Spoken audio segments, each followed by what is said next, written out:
Merci beaucoup. Bonsoir.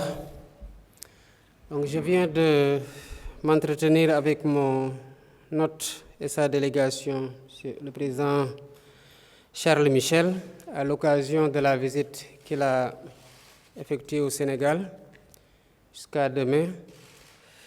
Donc, Monsieur le Président, encore une fois, je vous souhaite la bienvenue avec votre délégation. J'apprécie beaucoup votre visite qui témoigne des liens d'amitié et de coopération entre le Sénégal et l'Union européenne, entre l'Europe et l'Afrique plus largement. Il y a certainement les pesanteurs de l'histoire, la proximité géographique, une coopération ancienne et des défis communs tels que la paix, la sécurité et les changements climatiques que nous devons adresser ensemble. Nous avons discuté de coopération multiforme entre l'Union européenne et le Sénégal. J'ai exprimé au président Michel mes remerciements pour le soutien constant de l'Union européenne à notre pays dans plusieurs domaines de coopération tels que l'eau, l'énergie, l'agriculture, la santé, le transport, le numérique, la jeunesse et l'emploi. Il est vrai que la coopération est dense et multiforme, mais ensemble, nous voulons bâtir un partenariat repensé, rénové et fécondé par une vision partagée d'un ordre international plus juste et reflétant les réalités du monde actuel. Un partenariat adapté aux mutations et apte à soutenir la dynamique novatrice que nous voulons imprimer à nos relations. J'ai saisi l'occasion pour vous remercier, Président Michel, pour l'intelligence que vous avez eue des relations euro-africaines. C'est ce qui fait que vous avez été le premier soutien à l'adhésion de l'Afrique au G20 pour plus d'équilibre et d'inclusivité dans la gouvernance mondiale. Merci encore. J'ai par ailleurs exprimé au président du Conseil européen que les amis et partenaires du Sénégal sont invités à nous accompagner dans la réalisation de notre programme pour un Sénégal souverain, un Sénégal juste, un Sénégal prospère dans une Afrique en progrès. J'ai également évoqué avec le président Michel nos priorités qui s'articulent autour d'un modèle économique endogène d'industrialisation avec comme rampe de lancement le secteur primaire, à savoir l'agriculture, l'élevage, la pêche, mais aussi le renforcement des infrastructures économiques tels que les chemins de fer, l'électrification, les télécommunications et les réseaux routiers. La réduction graduelle du déficit budgétaire est aussi une priorité pour le gouvernement.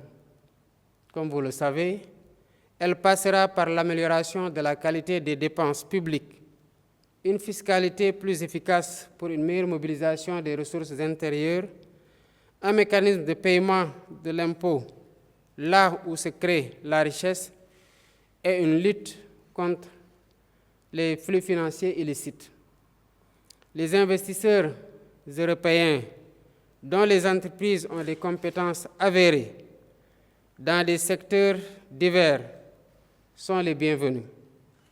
Ensemble, comme je vous l'ai dit, Président Michel, nous voulons renforcer l'amitié et la coopération sénégalo-européenne. Ma disponibilité sera à cet égard constante pour œuvrer avec vous, partenaires européens, dans le sens d'un partenariat gagnant-gagnant et mutuellement bénéfique pour nos peuples respectifs. Notre entretien aussi a porté sur d'autres sujets d'intérêt commun, comme la situation au Sahel, face aux défis de la lutte contre le terrorisme, parce que nous sommes conscients que la paix et la stabilité de nos deux continents sont étroitement liés. Tout ce qui touche à l'un affecte forcément l'autre Et la situation migratoire liée à des problématiques qui sont ici le prouve, parce que vous êtes en train d'adresser les mêmes problèmes que nous sous ce rapport-là. Voilà les quelques mots que je voulais dire avant de passer la parole au président Michel et réitérer mes remerciements pour la visite et vous dire à quel point nous sommes honorés de vous accueillir quelque temps après avoir prêté notre serment. Et j'espère que nous ouvrons là une ère d'un nouveau partenariat qui sera fécond, qui sera bénéfique et qui sera profitable à tous. Merci beaucoup. Merci beaucoup, Monsieur le Président. Merci pour vos mots chaleureux. Merci pour votre hospitalité. Et je souhaiterais naturellement commencer par vous féliciter pour votre élection, féliciter le gouvernement pour son entrée en responsabilité, ainsi que le Premier ministre, et souhaiter aussi tous mes vœux de succès afin que vous puissiez rencontrer les objectifs que vous avez fixés pour votre pays, pour votre population. Je souhaiterais souligner aussi la robustesse des institutions démocratiques du Sénégal qui ont démontré leur force et salué le peuple sénégalais.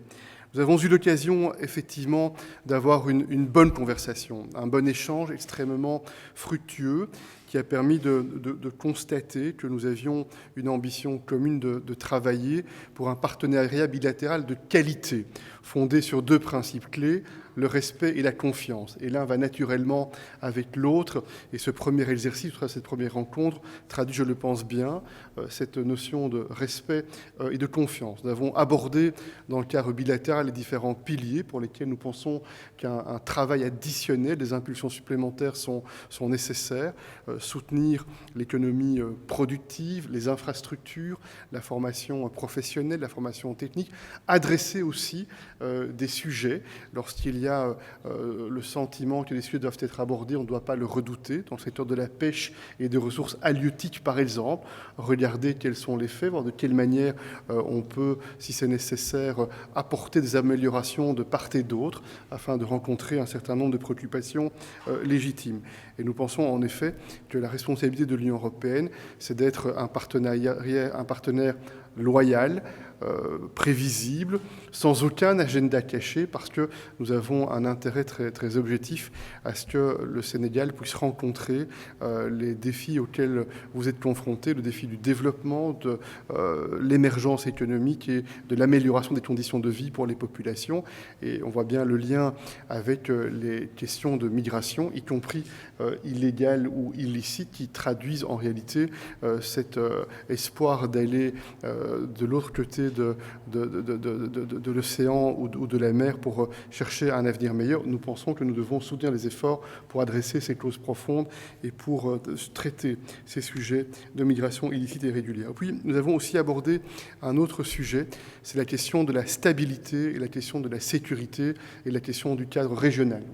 On a eu un bon échange sur ce sujet-là et on soutenir tous les efforts qui visent à faire en sorte que les institutions régionales, les organisations régionales soient en mesure de coopérer, de réaliser des progrès afin qu'il y ait aussi la capacité de donner plus de stabilité et plus de sécurité. Puis, un dernier point que je souhaite mentionner, en effet, et merci de l'avoir également adressé, c'est le combat de l'Union européenne pour mener ce dialogue inclusif avec nos partenaires dans le monde et singulièrement avec le continent africain. L'ordre mondial et les résultats de choix politiques qui ont été faits au siècle passé dans un moment où le monde était totalement différent. Et le monde d'aujourd'hui n'est plus le reflet de ce qu'était le monde au moment où les institutions de Bretton Woods ont été constituées, au moment où les Nations Unies ont été fondées. Et c'est vraiment pour laquelle l'Union européenne soutient, dans les enceintes multilatérales, plus de justice, plus d'inclusion, à commencer par la Banque mondiale, le Fonds monétaire international. Et nous espérons être un partenaire très engagé avec nos amis africains, au travers de l'Union africaine et des pays mobilisés sur ce sujet-là, pour que le sommet du futur qui a été convoqué évoqué par Antonio Guterres qui aura lieu à New York après l'été soit un succès et soit l'occasion, pas simplement par des discours, mais plutôt par des actes, de montrer qu'on fait des progrès pour plus de justice sur le plan de la finance internationale et pour plus de justice dans l'inclusion en termes de gouvernance. C'est aussi un sujet, j'en suis convaincu, pour lequel on pourra continuer à travailler ensemble. Il y avait d'autres partenaires dans les semaines et dans les mois qui viennent. Merci en tout cas pour votre accueil encore une fois. Et j'ai eu le plaisir de vous inviter à Bruxelles, au cœur de l'Union européenne, afin que l'on puisse, quand vous serez disponible pour cette visite, regarder quels sont les pas en avant, je l'espère, qui auront été franchis entre cette rencontre ici à Dakar et notre prochaine réunion qui aura lieu, je l'espère, rapidement. Merci à vous.